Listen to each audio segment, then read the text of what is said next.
All right. Welcome to Saxo's podcast. And on this episode, I have the honor of having Nicolaj Nielsen, who is a serial investor and entrepreneur who's, amongst other things, built up Sepio and Peneo and been involved in exits in both of these companies. And in today's episode, I hope that we'll learn more about how an angel investor views investing into startups, what we as founders and aspiring entrepreneurs can learn from as serial investor about how they think, what they invest in, and so forth. So welcome to this episode, Nicolaj. Thank you for participating. Could you maybe just elaborate a little bit on your journey into angel investing and why you have chosen to become an angel investor? Yeah, I think it's a classic, right? White male, bald, uh, sitting yeah. No, long story short, of course, I started out my journey as many thought like in the late 90s that I should be a big CEO in a big company. That was sort of the dream when you went to business school in the late 90s, early thousands, where I did, because entrepreneurship was not really a big thing. But of course, I found out after a few years that this was my thing, and I jumped out as an entrepreneur in 2007, 8, 9, um, and started multiple things, always together with other co-founders, including, as you said, Peneo and Sepio and Motility Count, which three of the companies that I have been involved in, where two of them exited and one is doing strong.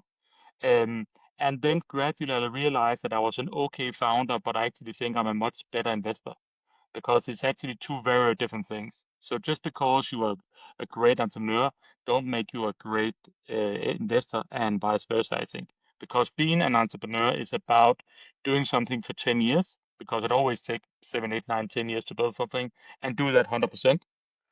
While being an investor is very different because you need to have a portfolio approach.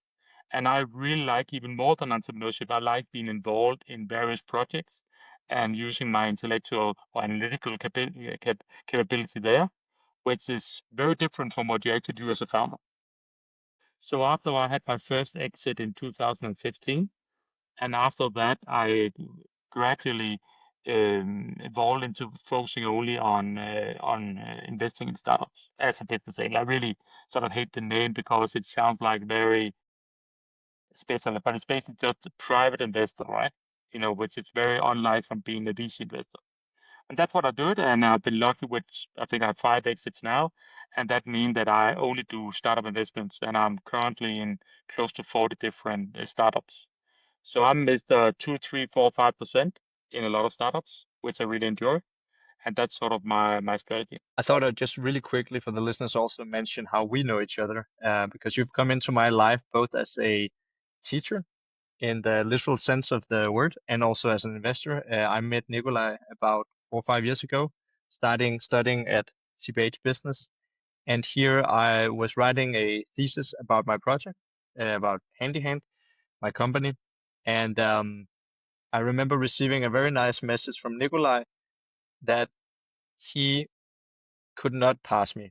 It was simply too bad. It did not have the academic structure. But after also having pitched him, he would like to invest in my company.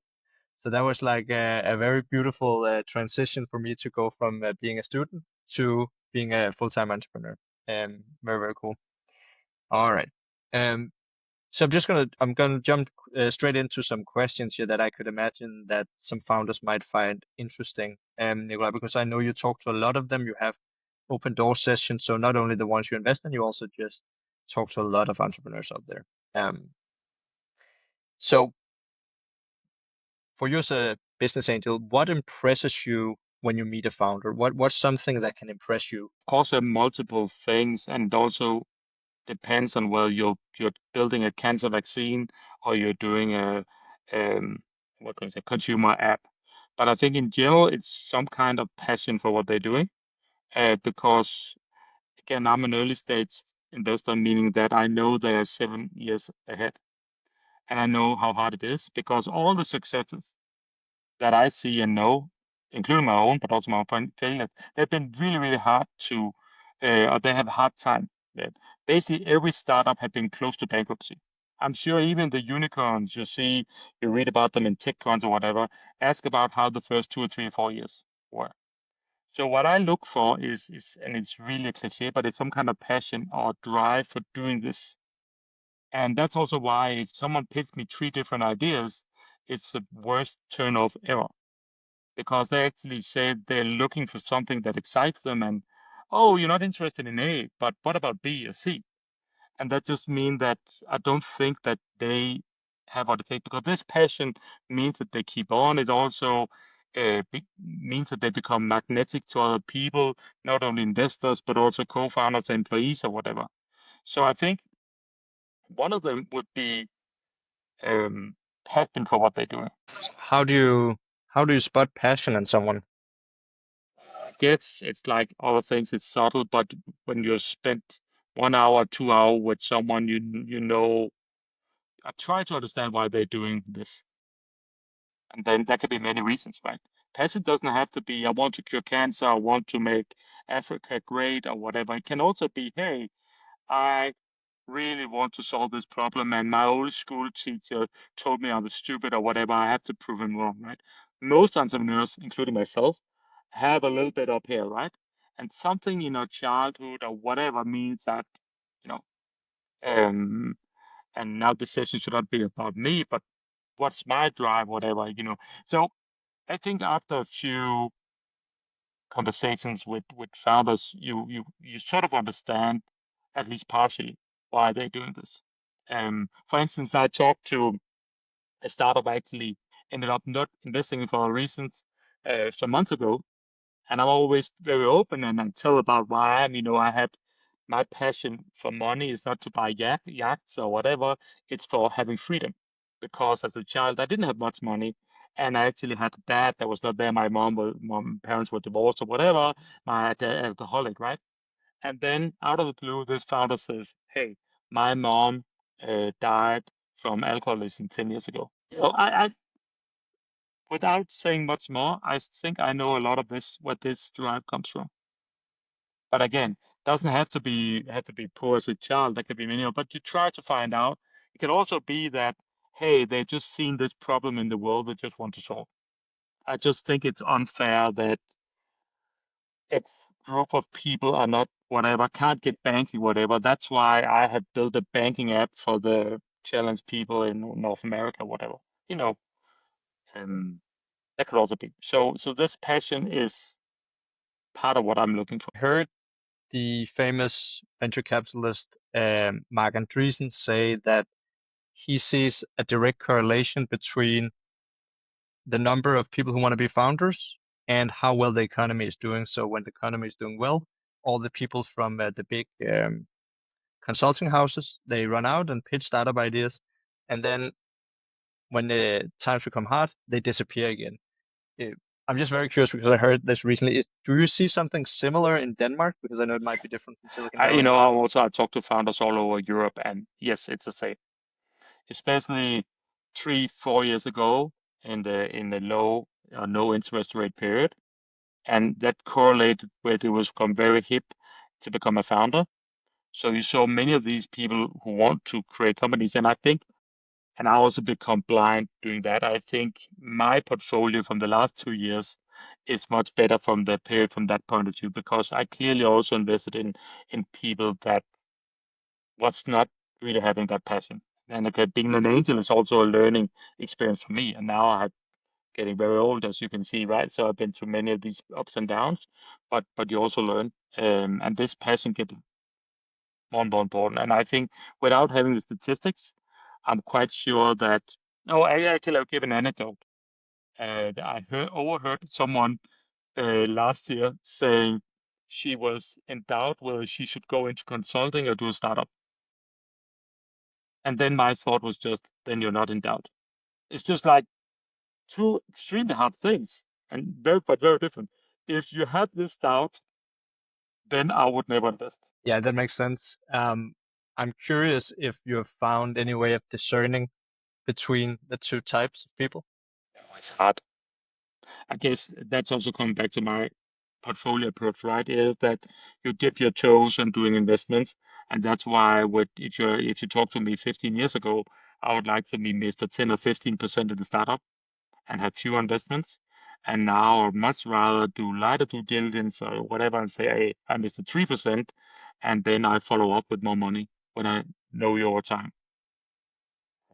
And that's also why it's so important to have an unfair advantage as an investor. And I think one of my unfair advantages is that I know a lot of people in Scandinavia or in the Nordics, meaning that if you are a Norwegian founder, I might not know you, but I know 10 people that know you.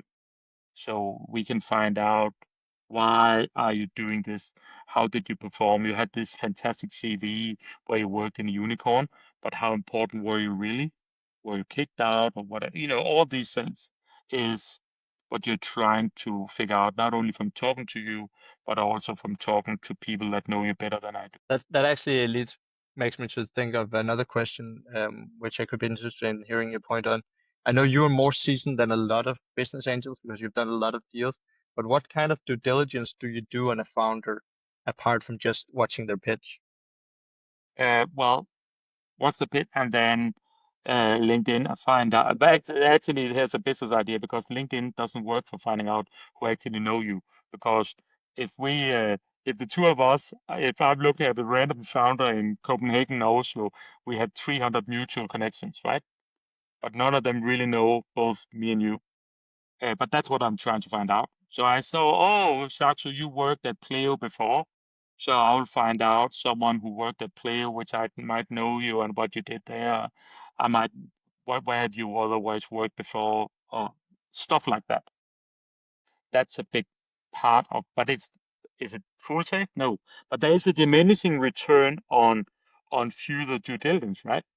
Of course, the first hours you spend, you learn a lot, but it's just like, how much more information do you get? And also you also risk the fact that maybe at some point in time you just have to take a decision. And of course that's where business and investing, where I invest 50,000 euro is very different from investing 5 million euro, right? Because if I invest 5 million euro as a VC fund, you typically have a much larger team. You've been in business a long time.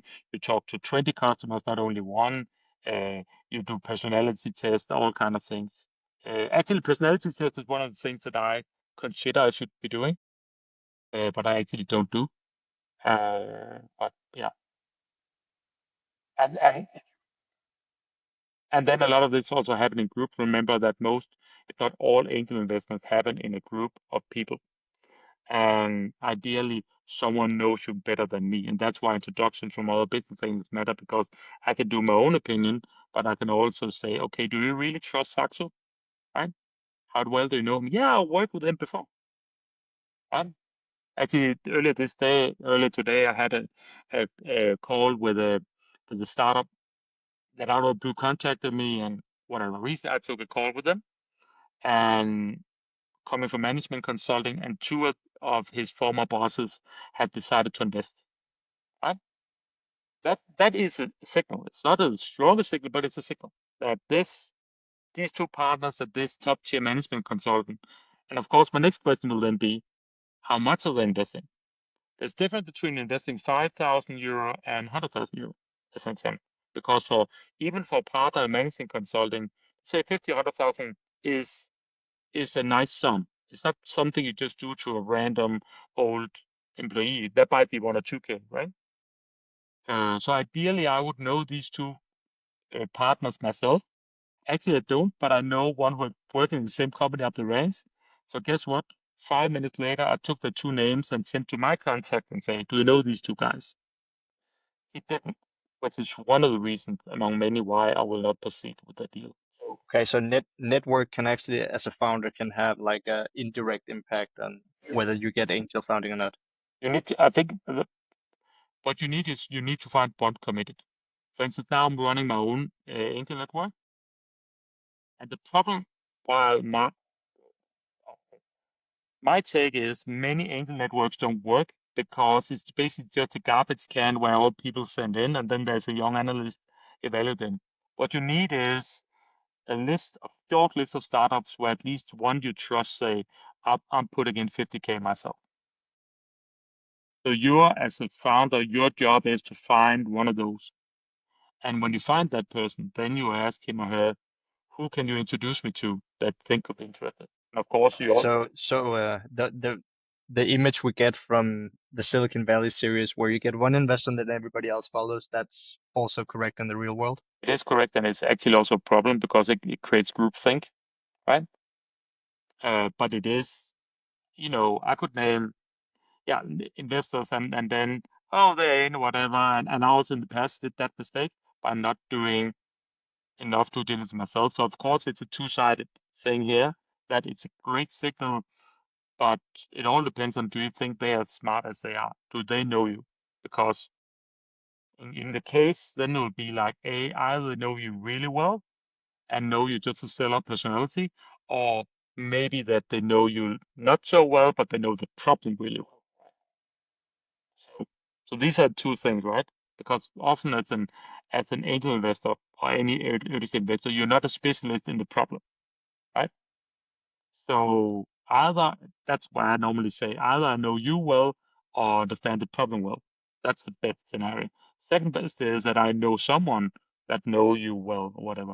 So sometimes in my due diligence, especially on technical things, I send the pitch deck or the whatever to one in my network and ask them whether they would do me a favor and take a call with them and just to give feedback. And ideally, these people should come back and say, Nicolaj, I actually want to invest myself. Can I get in? I don't ask for that, but that's would be the signal. So you crowdsource it. Yeah, so part of my due diligence to answer your question is also to find people that know the problem better and introduce you to them and see whether you can convince them. Makes sense. A question that I think a lot of founders have found themselves with at some point during a fundraise, maybe even more when it comes to venture funding, is should I mention a valuation up front? What is your thoughts on that? My thought is that if not, then any seasoned investor will ask. So, for instance, if in call today, I was asking them, well, what's the they were raising money on the safe or UK version of safe. I asked them, what is the valuation cap? So you need to have that in mind. You can't say, oh, let's see, it depends or whatever. You have to come up with something that you think is realistic. And then, of course, if it's within some kind of ballpark, then of course no negotiation. But of course, if I think your figure is 3 times as high, I just say to you, if you can find people to invest in that valuation, good luck, but it's not for me. But if it's closer, then I will say, you know, so I would for sure have it prepared. Maybe not in the slide deck, whatever. There I would just mention how much I'm raising and for what. But in discussion, you need to be sure. Okay, so in the slide deck, don't mention it. First pitch, you mention it. Yeah, that's my flavor. But what? Mistake do you see that is made most often when founders pitch you? So many. And I've done all of them myself. So it's like, yeah, I think the first one is not explaining and proving that they understand the problem well enough, right? That it's coming from, oh, this market will be so big or whatever. They need to prove that they really dig into this, either from working in the industry before or from really spend the last 6 months talking to customers and finding out, sitting on the lab. And we're not talking of surveys, we're talking about sitting face to face with customers and understanding what are they doing today, what is the second best solution, right? Because there's always a second best solution, right? Well, why, if this problem is so big, what do customers do about it today? It's all this about the customer understanding the problem. I think that is the biggest, because I need to, if this is a big, yeah, and then the second part of that will be why you. Well, why do you, if this problem is, so A, if this problem is big, two, why will it be you that is one among the winners? Because if there's a big problem, there will be 500 companies, if not thousands, doing the exact same thing today. That's not bad. It's actually good. That's because that is, but why will you succeed?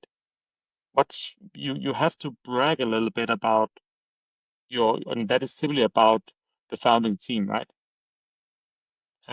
Because it's only these two, you know, Yeah, I think these are two things that I would like to see more of. Sometimes there's not even a team slide, or a team slide is in the last. Oh, we don't really have time to talk about the team, but I'm Matt, and here's my co-founder Julia, and yeah. Cool.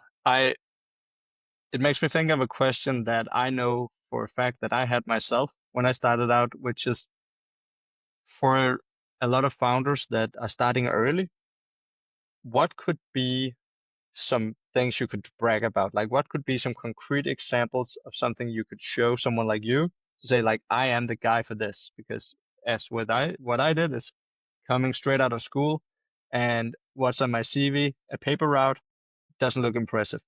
Paper, the career is only one thing, right? That's what you did in the past. But what have you done now? Because you're not pitching an angel investor, or you shouldn't pitch an angel investor in year or in one, 2, or 3, right? You should have been working on the problem long enough to have something to brag. And now it hasn't been easier ever to build, if we talk about software or hardware or AI or whatever, to actually build something concrete. Imagine doing whatever startup 20 years ago. You sort of had to buy the servers yourself, right? Uh, Now you can actually. I invested in a language app, um, so sort of a Duolingo competitor, right? And this was a product guy. This is not a hardcore CTO, and he could do it because of the new tools. So you need to brag about then what you have done the last 3 or 4 months. Of course, your situation would be different from a 45-year person who worked in the industry a long time. But there's pros and cons, right?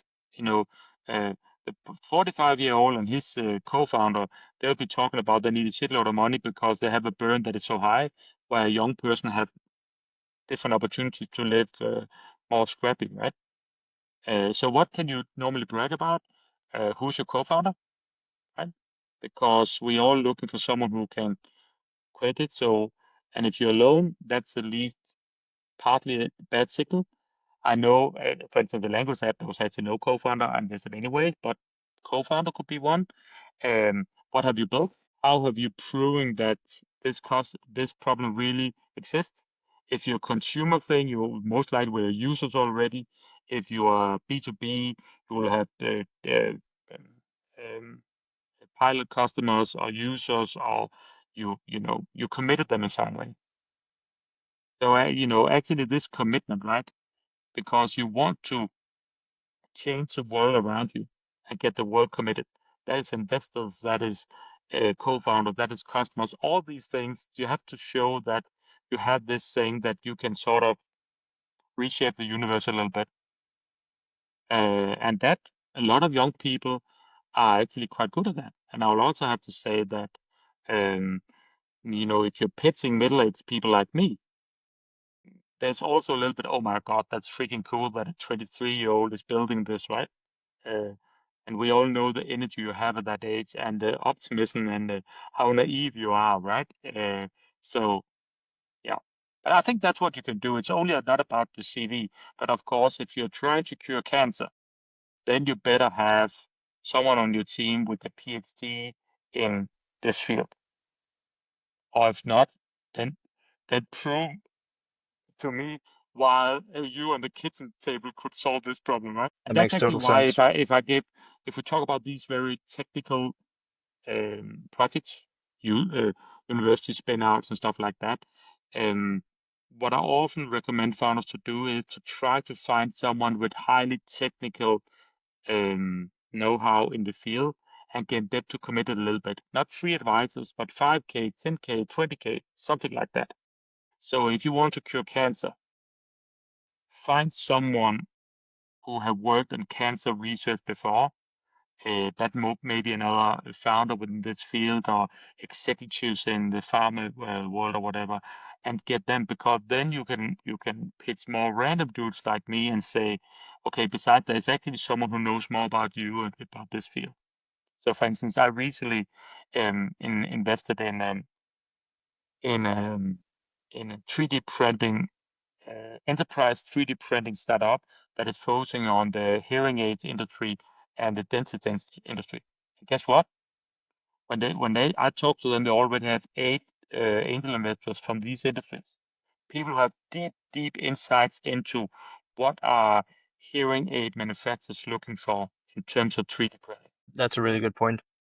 Um, yeah, I think when we're in this point with the chance of sounding like I'm looking for praise, maybe you could just say real quickly, why did you decide to invest in my company? Because I was that guy. Yeah, two or three things. The first thing was actually that I had the idea myself 10 years earlier, and I actually invested in a startup. So now it's maybe 13 years ago, whatever, but or 15 years ago, because we could all, that need. Why isn't there a Craigslist in Denmark for services? That was the first. The second one was actually you are in consumer marketplace, which is the hardest ever. And it's really about quantification and make sure your customer acquisition cost is so much lower than the lifetime value. And what you showed in the paper I had to fail you on actually showed that you have all these analytical skills, right? Which I guess it's needed in that. You can't go happy-go-lucky and say, oh, I'll do social media marketing or whatever. No, you actually had that. And of course, the third was you actually had users. There were few, I can't even remember how many users you had, but you actually had built something. So understood the idea, you showed these analytical skills. Of course, you took my course, so it has to be a success. And you had the traction already, right? If you just had an idea, if you had the three first, but you didn't have built anything, I would never have invested. That's cool. I think now we can turn it around a little bit, and because I think another thing that a lot of at least first-time founders are not thinking about is maybe what should they be looking for in an investor? Because it's easy just to think that you need the money, but sometimes you might need more.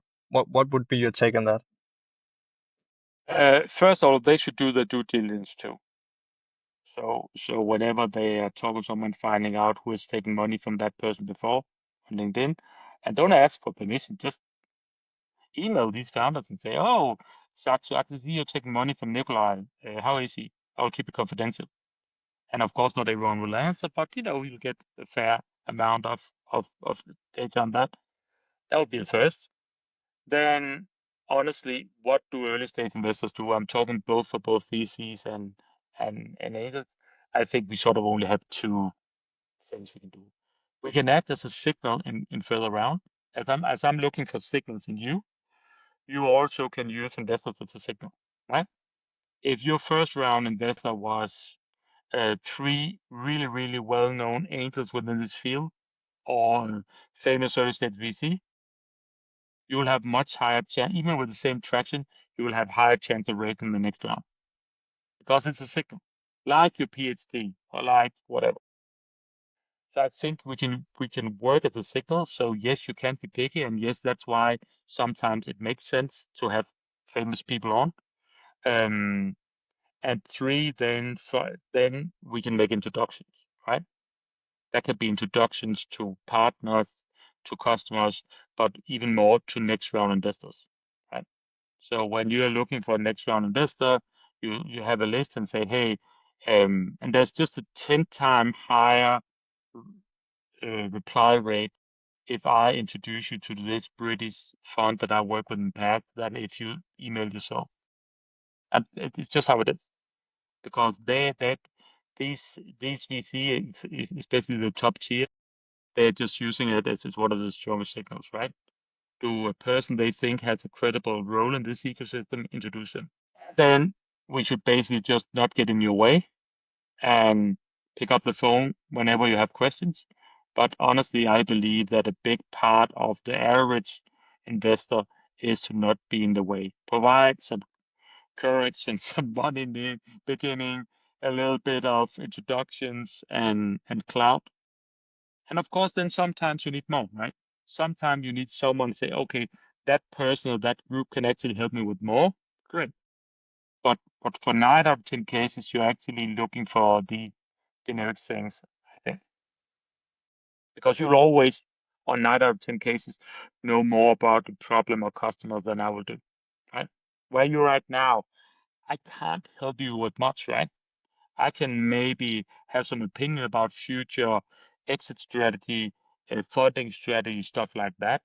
And of course, but I can't, I'm not much help looking into your dashboard and say you should be spending more on TikTok than on Snapchat, right? It's yeah. And of course, then it's especially in the first month, right? If you're really, really first time founder, there's so many silly mistakes you can do in the first year. And of course, there we have a special rule. So typically, I'm more involved in the first 6, 9 months for first time founders, and then it goes out. And for second time founders, more or less same, right? Imagine now you starting a new startup now versus what you needed 5 years ago, right? Or 3 or 4 years ago. Yeah, that makes total sense. Um, when do you know if a startup is ready for funding? Never know. I, as a founder, I would say wait as long as you can, because I met so many founders who are taking funding too early and whatever, whether they could do more on their own, because the early stage solution you're taking it's really hard, right? Because you don't have much. But of course, at some point in time, you come to a point where you would simply have big, the delta between what you can do without money versus what you can do with money becomes so big. And that really has to be big. It doesn't have to be, oh, I can do a little bit more, whatever. It has to be, I can do 5 times more, right? I really need this because we cannot get this customer unless we build this thing, and this thing we cannot build unless we have 2 more people in the engineering department, right? Um, and as an angel, it's really hard to understand, right? Of course, I'll go in really early, like in your case, like for consumer cases, I typically go in when there's some users, but not revenue. And B2B, I typically go in when there is a little bit of sign of revenue, pilot customer, something like that, right? Uh, And I think that's sort of the minimum I'm looking for. And I have not that much fear in terms of entrepreneurship. I'm willing to take high risk, but that's what I want to see. So you shouldn't go to investors saying, I have an idea for a new app. No, waste of time. You should find your co-founder if you cannot build yourself. You should white code it. You should get users on board and show all these important metrics in the beginning about retention and that. And then at some point in time, consumer is often a marketing game. You need money, right? Uh, Business to business, many startups can actually come extremely long unless it's really deep tech, because businesses, unlike consumers, are willing to pay for problems getting fixed, because they used to pay for consulting, you used to pay for a lot of things. So, for instance, the startup I talked with earlier have nothing yet. They expect that their first customer will pay something like 200,000 euro for the first installment, because it's a mix of software and service, whatever. So some of the most successful B2B companies in the world, including here, not here now sitting in Andorra, but the Danish one where you are, have been off the ground without or with very, very little funding. Right? Yeah, that makes a lot of sense. Yeah. What is what was I thinking about? Yeah. So do you see like what are the top three reasons that some of the startups that you've invested in have failed? Oh my God. There's many. One is actually just being unlucky, because when you are building something, you're sort of in the cutting edge of something, and you think that XYZ will happen in 2 years, and this customer group I will get tired of that, and that's why we're building this, and this will happen, whatever. So timing or luck or whatever is one of them. Too early, too late. That's one, often. And of course, it's often linked to number two, which is actually there is no need. We all think there was this by need, actually more jobs to be done in Clayton Christensen's terms, meaning someone is trying to fix something. And it might be an objective need, right? And the classic example I come with is saying, well, You can come and say Nicolaj has a need for getting new hair, right? Well, that would be objectively saying, Nicolaj, you're bald. You need hair. That's an objective need. But is there a job to be done for Nicolaj right now? No. I'm actually, it's not like, if I didn't have to do anything, I didn't have to pay anything, and by this, I would have full hair. No, of course, even though I want to pay a little bit for it, but it's not like an urgent, burning need. And I think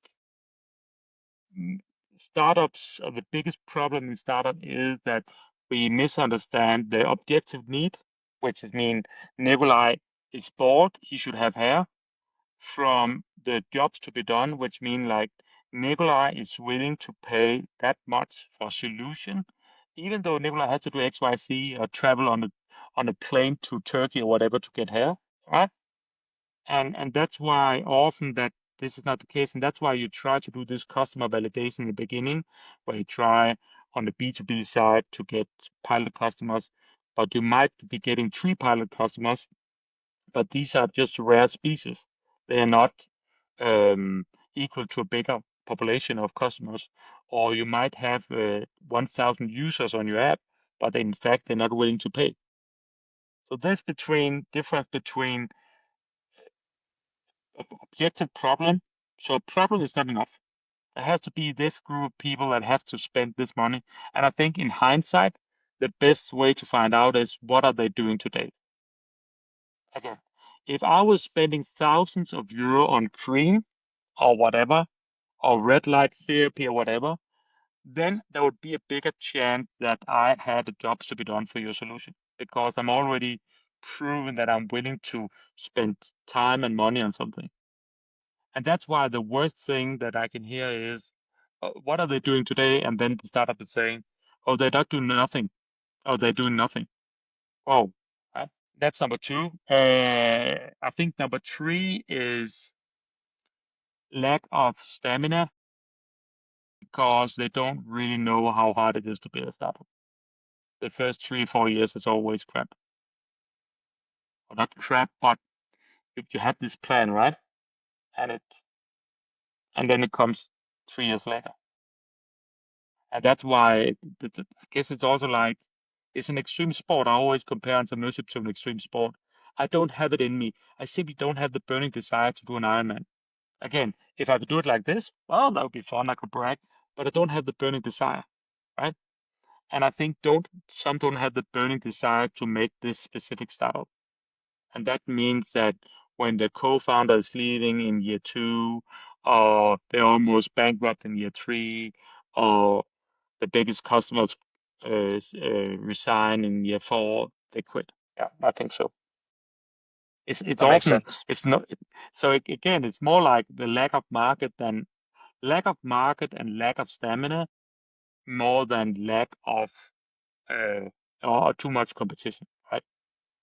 You know, because in competition you often find your niche and maybe you not become the new Google, but you become something else.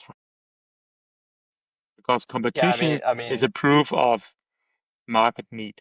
If it's competition that is billing, that there's nothing better than a big competitor who's charging a lot of money. So in your case, right, the best example is you can see in these other countries where you have platforms that are charging a huge commission, right? In another European country where I've been a customer, I just know that I was putting out my house for rental or whatever, and they just charge like, yeah, it costs, I think it was 100 euro or whatever, without anything, right? And there's no alternative, right?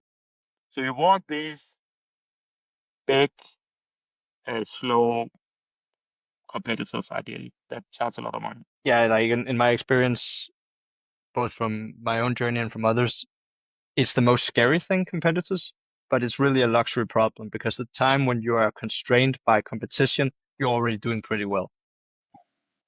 Yeah, very cool. Okay, so just to summarize, it was bad Timing, timing or timing, bad luck. timing, um, uh, no jobs to be done, and lack of stamina. Yes, makes a lot of sense. or lack of Um, passion. Yeah. you alluded to earlier that you like try to build something before you pitch it. You said vibe coding. That's a pretty new phenomenon.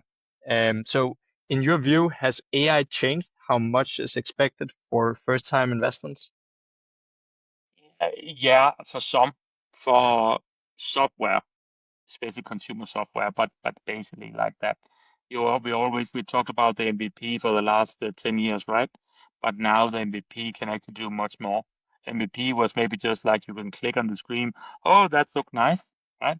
Now, someone with passion and time to put into a project can most likely build an okay piece of software, both for B2B and B2C, on his own.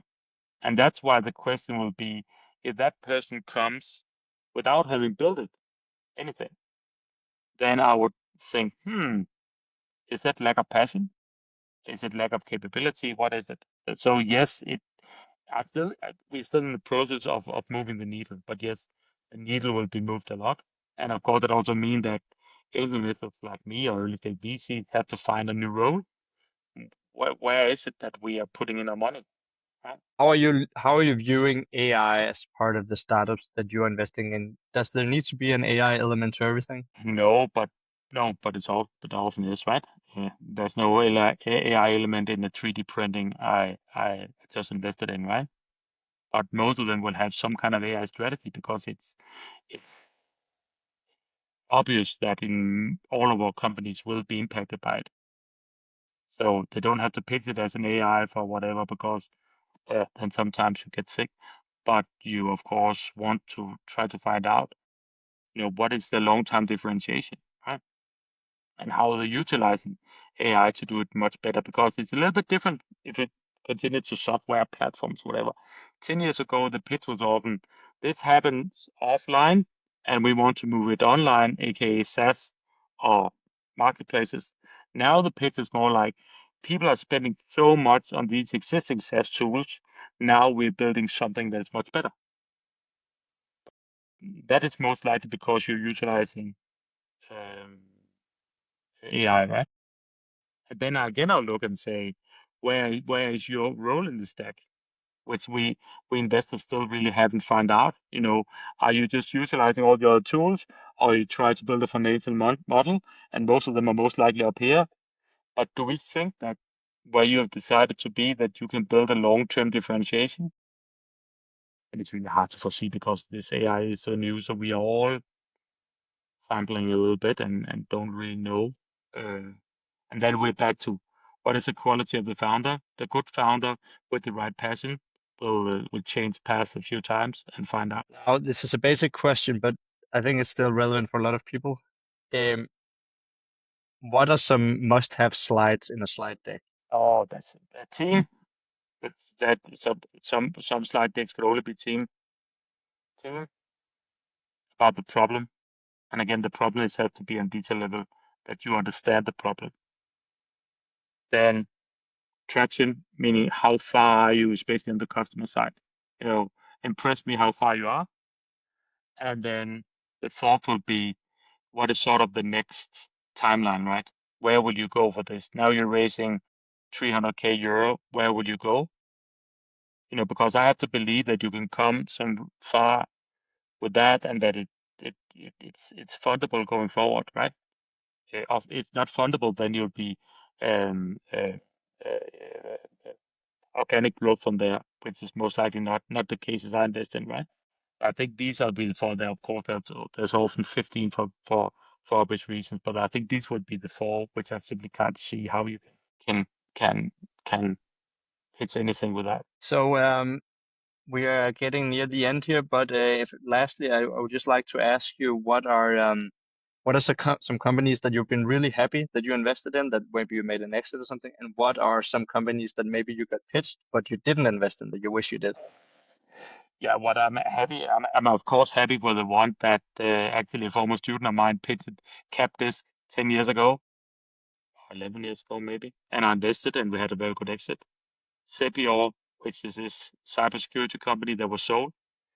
Um, Teneo, which of course were my old friend who called me. I remember it as clear as today when he called me and pitched and said, should we do it? So I was more like a co-founder, just example.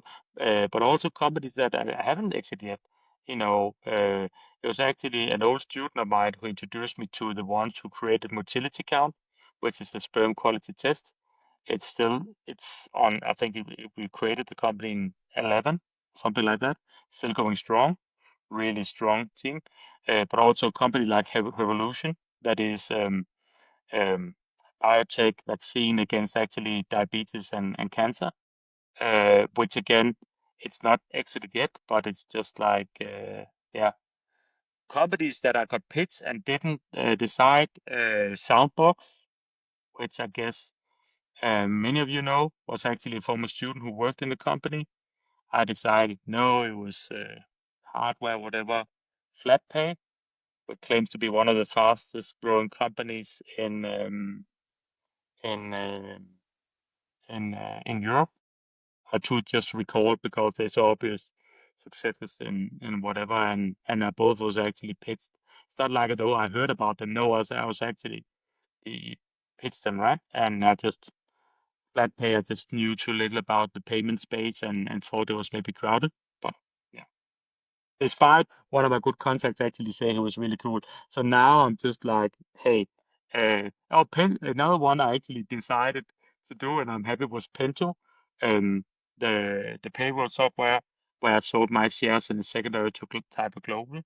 And from this good one was actually Jakob, my old co-founder for Peneo, who said, you have to believe them. And another Jakob who pitched me FlatPay and said I should talk to them. I just learned that when people I trust say this is cool, then I invest. But it's not 1,000 people I trust like that. That might be 25, 30 people. If they said I should invest, then I would invest. Awesome. Actually, I don't want to leave you with your regrets. So the last thing I'm going to ask you is there a question that I should have asked you that I haven't asked you? Are we still using CAP like this in 2025? There should be a startup doing this, right? I know that many have tried but failed. Just because I'm just thinking every time I'm walking with this cast for 6 weeks, right? I broke my arm. It's just like, why haven't this been done? No, no, I don't think there are any questions. I think entrepreneurship is cool. I think it is maybe too cool for many, and I think that you should ask yourself whether you really want it. There are many, many, many ways to do an impact in a way. There are many, many other ways to make money if that's what you need. Risk adjusted, working in corporate or banking or consultant, risk adjusted. It's most likely be. Can you imagine if you work in nice, well paid, and from your 30, you just allocate 30, 40% of your money into angel investments or even ETFs, and you would be exposed to a lot of startups without being a founder yourself. So you just really ask yourself whether you really, really want that. And maybe you want entrepreneurship but haven't found the itching problem yet, then wait. And alternatively, join an early stage startup that have proven themselves a little bit. Yes, you will have 0.5% warrants instead of being a co-founder. But maybe you can do that shot a few times.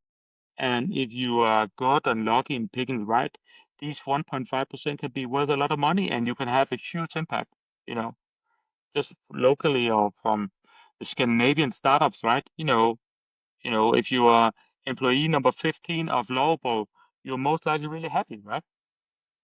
You don't have to find your own. So I'm not trying to talk down on entrepreneurship. I'm just saying that if you're in doubt, then you are most likely not in doubt. And again, I was lucky that I found my passion where I could still be involved and basically earn a little bit of money before, so I could do angel investments. And now that's my passion. I don't think I'm a good founder, and I think too many people think they're good founders.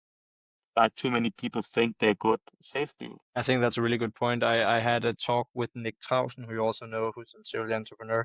And one thing we have in common is we both had an internship in a startup that really showed us what it was like to be in a startup before. and luckily we both loved it. But I would say that's also if you're really, really early in the journey and you maybe can't even get a job in a startup, then go get a internship in a startup because there's tons of startup that love free um, work, so you can always do that. And that's also what I recommend to all my students is go out and do something. Either do your own import your sneakers from China or whatever, or find an internship to find out how is entrepreneurship really. Because if you end up in a 5 or 10 person startup, it's all chaos. I can guarantee it's all chaos. There's no job description. There's no MacBook when you arrived or whatever. People forgot they have hired you or that you have entered you, right? And then you show up and oh yeah, let's do something. Uh, and if you Sounds can't familiar. if you can't handle that, then yeah, you get a real world taste of how it is. All right, Nicolaj, thank you so much for taking the time and answering all my questions. Yeah, thank you and have a great day and I hope to talk to you again soon. Thank you. Bye. Ciao.